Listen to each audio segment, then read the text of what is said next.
Hey, what's up guys? Mark with Under Pressure Power Wash. How y'all doing? And a lot of questions about laundry detergent as surfactant. Laundry detergent is surfactant, 100%. Read the bottle, it'll tell you, okay? Now a lot of people are gonna disagree with this, but too bad, I really don't care.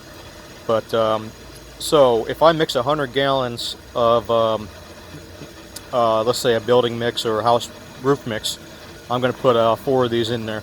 Buy them from the dollar store, get 4 of these, put 4 of these into 100 gallons and you're good to go. Not only is it helping to thicken up your mix, it also helps to cover the smell a little bit, okay? And it helps to keep the wet longer, so the wetness of the building or the product you put on the building wetter longer, okay? And that makes sense to you? Okay, so surfactant does not clean whatsoever, okay? Surfactant is just helping you keep the surface wetter longer, and that's all its purpose really is. So that's it. It's that simple. That's the real truth, and don't let anybody fool you, okay?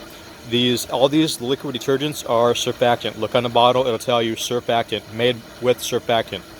And doesn't matter which product which one it is, which smell it is, it's all surfactant, okay? Use it. Don't buy that expensive stuff because it's not worth it. Y'all have a good one.